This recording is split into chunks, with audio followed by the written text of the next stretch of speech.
Ukraine की राजधानी Kyiv भयंकर धमाकों से दहल उठी। न्यूज एजेंसी रॉयटर्स ने रिपोर्ट दी कि रूस की सेना ने कीव पर अब तक का सबसे बड़ा बैलिस्टिक मिसाइल हमला कर दिया। यानी ऐसा हमला जो पिछले 4 साल से चल रही इस जंग में नहीं हुआ था। कीव में लगातार 5 घंटे तक विस्फोट होते रहे, आसमान से मिसाइलें बरसती रहीं, आत्मघाती ड्रोन बरसते रहे। लोगों का डर के मारे बुरा हाल हो गया। जान बचाने के लिए कुछ लोगों ने बंकरों में पनाह ले ली, कुछ लोग जमीन के नीचे बने मेट्रो स्टेशनों में छिप गए ताकि हमले की चपेट में आने से बच सकें, उन्हें कोई नुकसान ना पहुंचे। रूस की इस बमबारी से पहले यूक्रेन की सेना ने मॉस्को पर बड़ा हमला बोला और वहां के कई इलाकों पर आत्मघाती ड्रोन की बौछार कर दी। एक ई कॉमर्स कंपनी के गोदाम पर तो एक साथ कई ड्रोन फोड़ दिए। जबरदस्त धमाके हुए, पूरा गोदाम आग की चपेट में आ गया, धधक उठा। हर तरफ ऊंची ऊंची लपटें उठती दिखीं, इतनी खतरनाक आग की जैसे वहां कोई ज्वालामुखी फट गया हो, जमीन पर लावा फैल गया हो। उस गोदाम का ढांचा ताश के पत्तों की तरह बिखर गया।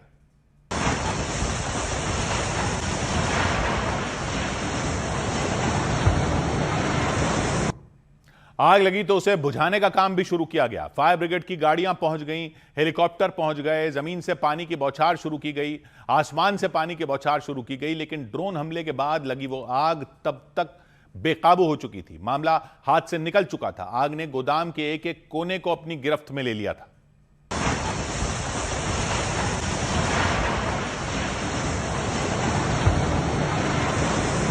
गोदाम से जो लपटें उठ रही थीं, जो धुआं निकल रहा था, उसे कई किलोमीटर दूर से भी देखा जा सकता था। जिस वक्त यह हमला हुआ उसी समय आसमान में एक विमान जा रहा था। उस विमान में बैठे यात्रियों ने इस खौफनाक मंजर को देखा तो उनकी भी धड़कनें तेज हो गई, क्योंकि गोदाम से जो धुआं निकल रहा था उसने आसमान में एक बड़े हिस्से को ढक लिया।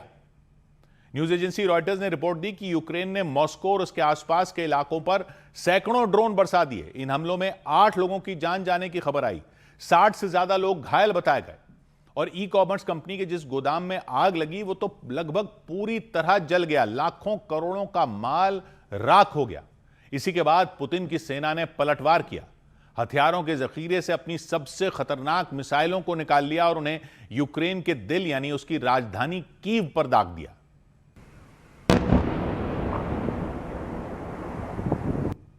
रिपोर्ट कह रही है रूस की फौज ने बीती रात कीव पर कई विनाशकारी बैलिस्टिक मिसाइलें फोड़ डाली। जरकॉल मिसाइल से हमला किया, इस्कंदर मिसाइल से हमला किया और 5 घंटे के अंदर ही 40 से ज्यादा बैलिस्टिक मिसाइलें मार दी। दावा है ऐसा पहले कभी नहीं हुआ था जब रूस ने एक ही दिन में इतने बड़े पैमाने पर बैलिस्टिक मिसाइलों से अटैक किया हो।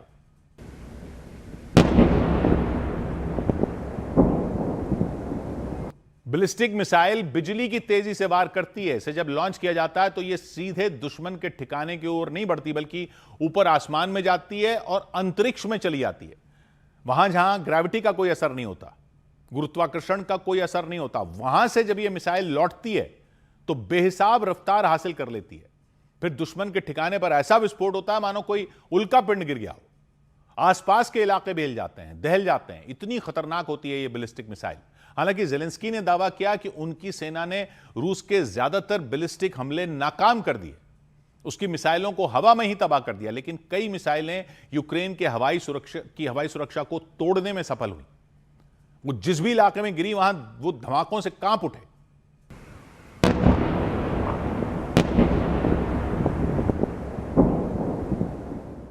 रूस की एयर स्ट्राइक ने कीव में कई इमारतों को तहस नहस कर दिया, उन्हें मलबे का ढेर बना दिया। इस सब के बाद ज़ेलेंस्की ने जवाबी हमले की धमकी दी। साफ किया कि रूस ने जो कीव में तबाही मचाई उसकी उसे भारी कीमत चुकानी होगी। उधर यूक्रेन के ज़ापोरिजिया में हुए हमले में एक इमारत के मलबे में एक बच्ची समेत कई लोगों के दबने की आशंका जताई गई। यूक्रेन के ज़ापोरिजिया में रूस के भीषण हमलों के बाद एक बच्ची समेत कुछ लोग मलबे में दब गए। रूस की सेना ने वहां रिहायशी इलाके में मिसाइलें दागी और एक इमारत मलबे के ढेर में तब्दील हो गई। इस हमले के बाद वहां पर राहत और बचाव अभियान शुरू किया गया।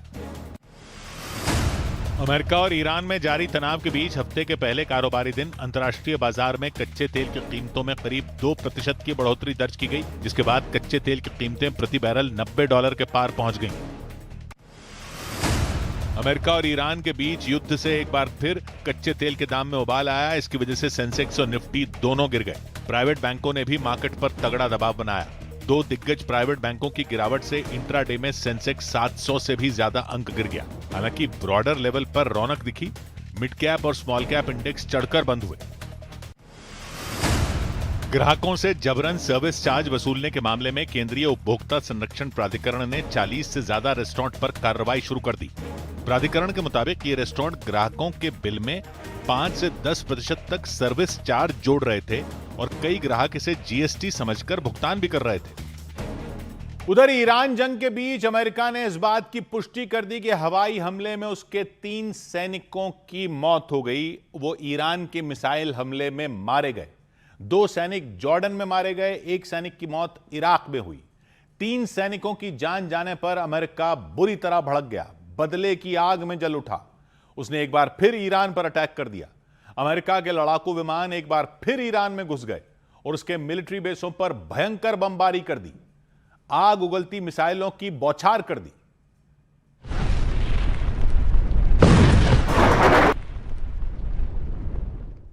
अमेरिका की सेना ने जानकारी दी, उसने लगातार 9वें दिन ईरान में एयर स्ट्राइक की, जबरदस्त हमले किए, दुश्मन के कई सैन्य अड्डों को तबाह कर दिया, उजाड़ दिया, तहस नहस कर दिया, उसकी ईंट से ईंट बजाकर रख दी।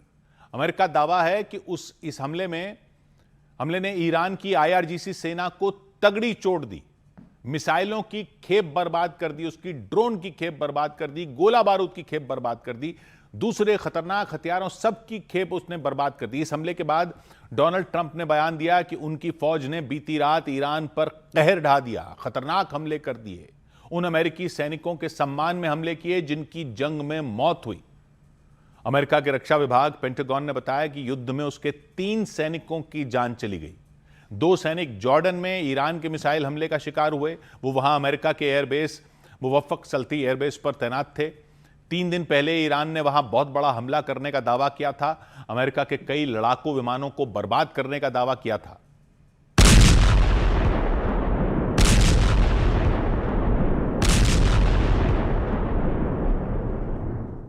पेंटागन ने विमानों की तबाही पर तो कुछ नहीं कहा, लेकिन इस बात की पुष्टि की कि जॉर्डन में उसके 2 सैनिक मारे गए थे, जबकि 1 सैनिक की मौत इराक वाले अमेरिका के बेस पर हुई।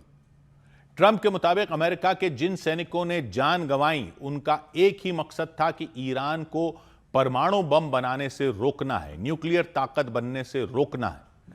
ट्रंप ने एक बार फिर साफ किया कि वो ईरान को रोकने के लिए किसी भी हद तक जा सकते हैं। हालांकि ट्रंप की इस धमकी का ईरान पर कोई खास असर होता हुआ नहीं दिखा। अमेरिका के हमलों के बाद उसने एक बार फिर पलटवार किया और इस बार भी उसके निशाने पर पश्चिम एशिया के वो देश रहे जहां अमेरिका के सैन्य अड्डे हैं। उसने कुवैत पर हमला किया, बहरीन पर हमला किया, सीरिया पर हमला किया, जॉर्डन पर हमला किया, जॉर्डन के अलकबा शहर के एयरपोर्ट पर हमला किया। यह जॉर्डन के दक्षिणी छोर पर लाल सागर के किनारे मौजूद है। इसका बॉर्डर इजराइल से भी लगता है। यही वजह रही ईरान के इस हमले पर इजराइल भी गुस्से से लाल हो गया। उसने धमकी दी कि अगर ईरान की कोई भी मिसाइल उसकी जमीन पर गिरी तो ठीक नहीं होगा। ऐसा हुआ तो इजराइल की सेना एक बार फिर ईरान पर टूट पड़ेगी और बड़े पैमाने पर जंग छेड़ देगी, पूरे ईरान में आग लगा देगी।